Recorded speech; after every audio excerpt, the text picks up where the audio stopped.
সবাইকে স্বাগত জানাচ্ছি ইউল্যাব টিভি নিউজ বুলেটিনে। সাথে আছি আমি ফারিয়া আহমেদ ঐশী এবং আমি শাগুফতা আফরোজ। গেল বছর জলের ধারা ফাইন আর্টস 14 বছর পদার্পণ করলো। এই প্রেক্ষিতে গ্যালারি দি ইলিউশনসে আয়োজন করা হয়েছে পঞ্চম বার্ষিক চিত্রকলা প্রদর্শনী চিত্রমেলা 2024। বিস্তারিত জানাবেন রিপোর্টার আমরিন তাসফিয়া। ক্যামেরায় ছিলেন মোহাম্মদ রেজানুল ইসলাম রাজ। শিল্প, যেখানে স্বপ্ন ও অনুভূতির মেলবন্ধন। এই ধারাবাহিকতায় গ্যালারি দ্য ইলিউশনসে শুরু হয়েছে জলের ধারা ফাইন আর্টস এর 14তম বার্ষিকী প্রদর্শনী। আর এতে অংশগ্রহণ করেছেন 90 জন শিল্পী ও শিক্ষার্থী, আর জায়গা পেয়েছে তাদের 90টি শিল্পকর্ম। এই প্রদর্শনী উদ্বোধন করেন বিশিষ্ট শিল্পী বীরেন সোম, রঞ্জিত দাস, জামাল আহমেদ সহ আরও অনেকে। আর প্রতিটি ক্যানভাসে মনের গভীর অনুভূতির প্রকাশ মুগ্ধ করেছে আগত দর্শকদেরও। ছোটবেলা থেকেই আর্টের প্রতি অগাধ ভালোবাসা শিল্পী সামিহা আহমেদের।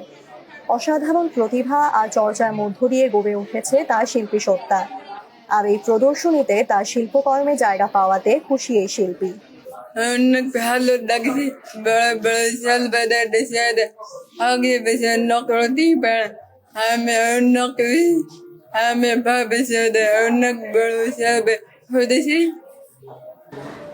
শুধু চিত্রশিল্পী সামিহা আহমেদ নয়, এই প্রদর্শনীতে অংশগ্রহণ করেছেন দেশের প্রতিষ্ঠিত আরও কিছু শিল্পী ও শিক্ষার্থীবৃন্দ, যাদের শিল্পকর্মে উঠে এসেছে সমাজ, প্রকৃতি ও জীবনবোধের বহুমাত্রিক দিক। আজকের এই আয়োজনে আমাদের ছাত্রীদের সাথে এই সকল আমাদের শিক্ষকদের ছবিও আছেন। তো ওনাদের সাথে একই সাথে আমাদের ছবিগুলো আছে। এটার জন্য আসলে আমরা নিজেরাই অনেক বেশি প্রাউড। উদ্বোধনী অনুষ্ঠানে শিল্পীদের পাশাপাশি দর্শকদের উপস্থিতিও ছিল প্রশংসনীয়। ভিন্ন ভিন্ন শিল্পকর্ম দেখতে এসে দর্শকরা অনুভব করেছেন শিল্পের গভীরতা। অনেকের ছবি দেখতে পাচ্ছি এখানে, আর অনেক আর্টিস্টের সাথে পরিচয় হতে পারছে। এটা অনেক ভালো সুযোগ। আমার নিজের বোন হচ্ছে এখানে একজন আর্টিস্ট। খুব ভালো লাগছে, আমার নিজের মধ্যে খুব প্রাউড লাগে। আমার মা উইন করলে আমার মনটা একদম প্রাণে ভরে যায়। এদিকে আয়োজকরা বলছেন, শিল্প সংস্কৃতির বিকাশ ঘটানো ছিল এই প্রদর্শনীর প্রধান লক্ষ্য। ভবিষ্যতেও এরকম আয়োজন আরো বেশি করে আয়োজন করা হবে বলেও জানান তারা। আমাদের দেশে কিন্তু শিল্পকলা নিয়ে, চিত্রকলা নিয়ে যে কাজ আমরা ছিলাম তার থেকে আমরা এখন অনেক উপরে আস্তে আস্তে এগিয়ে যাচ্ছি। তো আমরা আসলে সর্বোপরি আমার এটা একখণ্ড একটা ব্যাপার চিত্রমেলা। এরকম অসংখ্য চিত্রমেলা বাংলাদেশে হচ্ছে, অসংখ্য প্রতিযোগিতা বাংলাদেশে হচ্ছে, অসংখ্য মুখ বাংলাদেশে তৈরি হচ্ছে। তো আমি আশা রাখি এটা আমাদের চেষ্টা অব্যাহত থাকবে এবং এটা চলমান থাকবে। এই ধরনের চিত্র প্রদর্শনী আমাদের শুধু শিল্পের সৌন্দর্য উপভোগ করার সুযোগই দেয় না, বরং ভবিষ্যৎ শিল্প চর্চার পথ তৈরি করে। এছাড়াও নতুন শিল্পী তৈরির ক্ষেত্রেও এই ধরনের প্রদর্শনী নতুন শিল্পীদের মাঝে অনুপ্রেরণা যোগাবে বলেও মনে করছেন আয়োজকেরা। গ্যালারি দ্য ইলিউশনস থেকে আমরিন তাসফিয়া, ইউল্যাব টিভি, ঢাকা। রাজবাড়ির স্বপ্নডাঙ্গা পাঠশালা একটি অনন্য শিক্ষা প্রতিষ্ঠান, যেখানে বইয়ের গণ্ডি পেরিয়ে শিশুরা শেখে প্রকৃতির অধ্যায়ের জীবনের পাঠ। বাঙালি সংস্কৃতি, কৃষিকাজ এবং প্রাকৃতিক শিক্ষা মেলবন্ধনে গড়ে উঠেছে এই প্রতিষ্ঠান। রেজানুল ইসলাম রাজের প্রতিবেদনে ক্যামেরায় ছিলেন শান্তা আক্তার।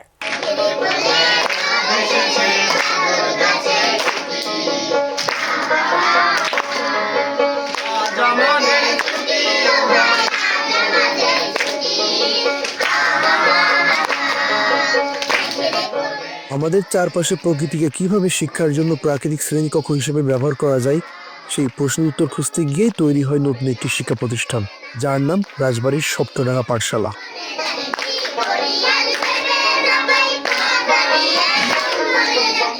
স্বপ্নডাঙ্গা পাঠশালা এমন একটি শিক্ষা প্রতিষ্ঠান যেখানে শিশুদের শেখানো হয় প্রকৃতির ভাষায়।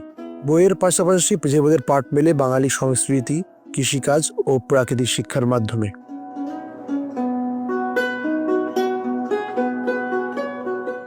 প্রকৃতির এই পাঠশালার শিক্ষা পদ্ধতি অন্য যে কোনো শিক্ষা প্রতিষ্ঠানের চেয়ে ভিন্ন, যেখানে শিক্ষার্থীদের শুধু পাঠ্য বইয়ের মাধ্যমে নয়, প্রকৃতির সঙ্গে পরিচিত করানো হয়। আর এই গল্পের গল্পকার রেজা করিম, যিনি বিশ্বাস করেন প্রকৃতির সাথে সম্পর্ক স্থাপন করে শিশুরা সঠিকভাবে বেড়ে উঠতে পারে। স্বপ্নডাঙ্গা কৃষি একটা আছে, যেটা প্রাকৃতিক কৃষি বলি আমরা। আমাদের বাচ্চারা প্রকৃতির সঙ্গে বেড়ে উঠছে। প্রতিটি বিষয়ে আমরা মনে করি যে প্রাকৃতিক দূষণ থেকে শুরু করে মানবিক দূষণ যেগুলো আছে তার বাইরের একটা জায়গা। আমরা বিশ্বাস করি যে আমাদের বাচ্চাগুলো শুধুমাত্র বাঙালি সংস্কৃতির বিষয়টাই জানছে তেমনটা না, এর সঙ্গে তারা বিশ্ব সংস্কৃতির বিষয়টার সঙ্গেও তারা সম্পৃক্ত হচ্ছে। স্বপ্নরাঙা পাঠশালার প্রতিটি শ্রেণীকক্ষের নামকরণ করা হয়েছে ঋতু বিশেষে: গ্রীষ্ম, বর্ষা, শরৎ, হেমন্ত, শীত এবং বসন্ত। এই বিশেষ পদ্ধতিতে শিক্ষকরা শিক্ষার্থীদের জীবনে প্রকৃত পাঠ প্রদান করেন। এছাড়াও স্বপ্নরাঙা পাঠশালার শিক্ষার জন্য প্রয়োজনীয় বই, খাতা, কলম সহ সব উপকরণের খরচ বহন করেন রেজা করিম। এদিকে সরকারিভাবে এরকম উদ্যোগ আরও বেশি নেওয়ার আহ্বান জানান বিশেষজ্ঞরা। বলেন, টেকসই জাতি গঠন করতে হলে গ্রামীণ জীবন থেকে শিক্ষা নিতে হবে। কত গ্রামে প্রাণ ভরে শ্বাস নিতে পারে কোনো রকম জীবাণু ছাড়া বা কোনো রকম বায়ু দূষণ ছাড়া যে শ্বাস নেওয়া যায়, এরকম জায়গায় যেরকম সাস্টেইনেবল একেবারেই প্রকৃতই একটা টেকসই উন্নয়নের মতো করে একটা বিদ্যালয় গড়ে তোলা যায়, সেইটার একটা নমুনা দেখাইতে নিয়ে আসছি। আমাদের উন্নয়নের ধারাটা শুরু করতে হবে এইখান থেকে, গ্রাম থেকে, একদম সমান্তরালে। তাহলে না আমরা টেকসই উন্নয়ন, টেকসই একটা জাতি দেখব। স্বপ্নরাঙা পাঠশালা শিক্ষার নতুন এক দিগন্ত উন্মোচন করেছে, যেখানে প্রকৃতির সঙ্গে সংগতিপূর্ণ শিক্ষার চিত্র ফুটে উঠেছে।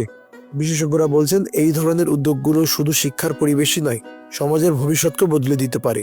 আগামী দিনে যদি আরও বেশি পাঠশালা এমন পদ্ধতি গ্রহণ করে, তবে শিক্ষার্থীরা আরও বেশি সৃজনশীল এবং পরিবেশ বান্ধব হয়ে উঠবে বলেও মনে করেন তারা। রেজাদুল ইসলাম রাজ, ইউলাভ টিভি, রাজবাড়ী। এবার ডিজিটাল স্টোরির খবর।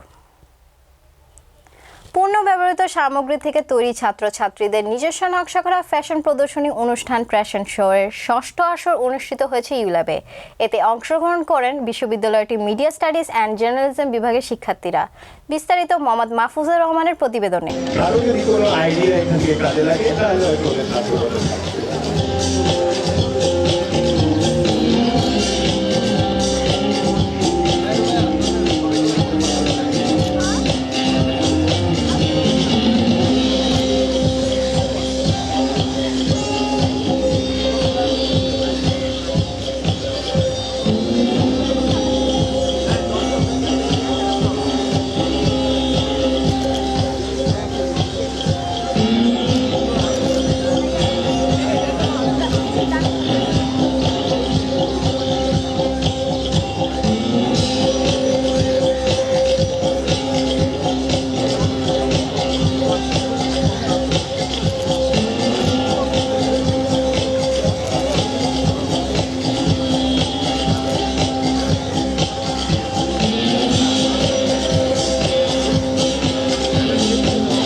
একাডেমিকরা বলছে যে 3R এর যুগ শেষ। 3R বলতে রাইটিং, রিডিং, অ্যারিথমেটিক, হ্যাঁ, অঙ্ক।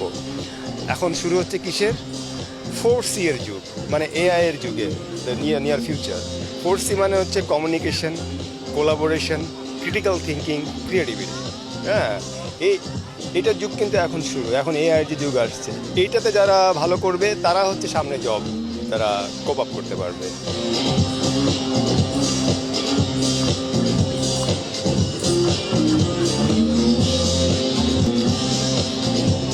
বাংলাদেশের এখন যেই গ্লোবাল ওয়ার্মিংয়ের যে অবস্থা, সেখানে আসলে আমাদের ট্র্যাশ নিয়ে কাজ না করে কিন্তু আসলে কোনো লাভ নাই। গরম বাড়তে থাকবে, ধুলা বাড়তে থাকবে, ময়লা বাড়তে থাকবে, থাকার জায়গা কমতে থাকবে। সো এটা যদি আমরা প্রিভেন্ট করতে চাই, তাহলে ডেফিনেটলি আমার মনে হয় এইখান থেকে ইন্সপিরেশন নিয়ে সবারই নিজের পার্সোনাল লাইফে এটা আসলে ইমপ্লাই করা উচিত।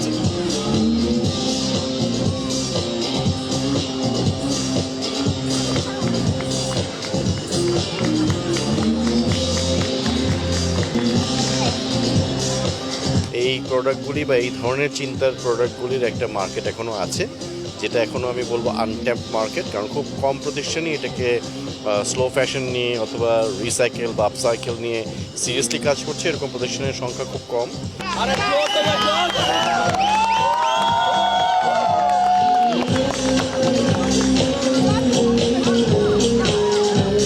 ইউনিভার্সিটি অফ লিবারেল আর্টসে অনুষ্ঠিত হয়েছে কনসার্ট, যা আয়োজন করে ওয়ান ইউ ল্যাব। বর্ণাঢ্যদের সহযোগিতার জন্য আয়োজিত এই কনসার্টে অংশগ্রহণ করে দেশসেরা সব সঙ্গীত ব্যান্ড। পুরো আয়োজনের বিস্তারিত তুলে ধরা হয়েছে রুদমিলা চৌধুরীর ডিজিটাল স্টোরিতে।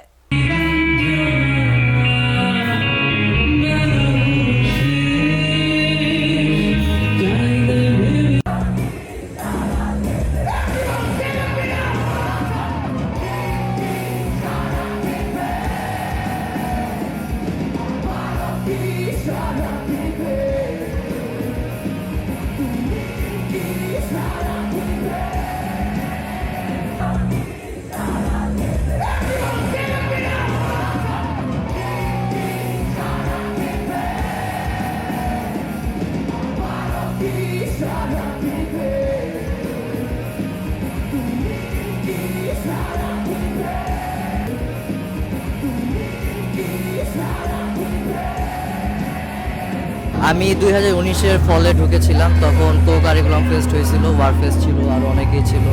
ওইটাই আমার ইউ ল্যাবের জীবনের শুরু প্রথম কনসার্ট ছিল। আবার এবার আমার লাস্ট সেমিস্টার, আর 2টা কোর্স বাকি, এরপর গ্র্যাজুয়েশন কমপ্লিট হয়ে যাবে, জাস্ট ইন্টার্নশিপটা থাকবে। সো আজকে যে লাস্ট সেমিস্টার এই কনসার্টটা পাবো আমি আসলে চিন্তা করি নাই। আমার university life 4 years almost complete. আমি এই 4 বছরে এ পর্যন্ত একটা কনসার্টও পাইনি, তো এটা আমার ফার্স্ট টাইম কনসার্ট। সো অবশ্যই আমি অনেক বেশি এনজয় করছি।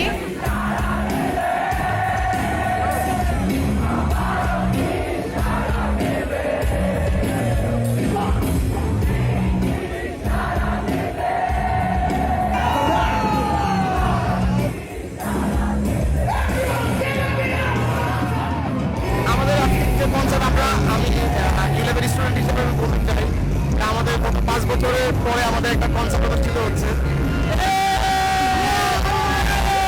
যে এই পুরো কনসার্টটাকে নামানোর জন্য বা এরকম ওয়ার্ক করার জন্য।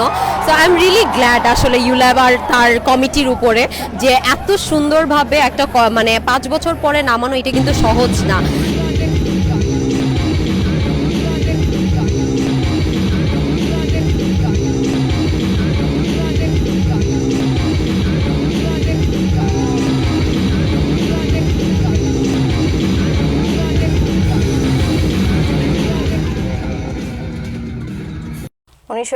সালের মুক্তিযুদ্ধে পাকিস্তানি বাহিনী এই দেশকে মেধাশূন্য করার জন্য পরিকল্পিতভাবে বুদ্ধিজীবীদের হত্যা করে। সেই জন্য 14 ডিসেম্বর শহীদ বুদ্ধিজীবী দিবস পালন করা হয়।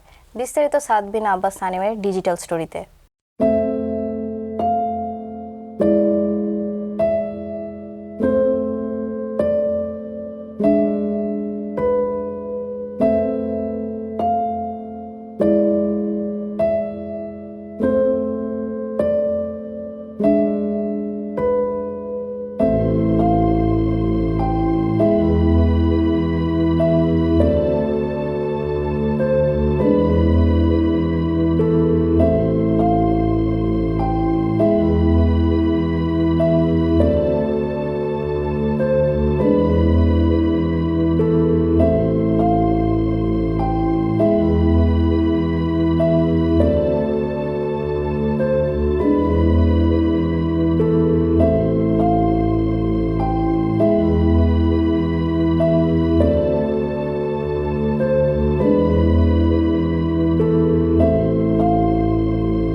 এবারের মতো শেষ করছে ইউল্যাব টিভির নিউজ বুলেটিন। ইউল্যাব টিভির ওয়েবসাইট দেখতে ভিজিট করুন tv.ulab.edu.bd। এছাড়াও চোখ রাখুন ইউল্যাব টিভির ফেসবুক পেজ ও ইউটিউব চ্যানেলে।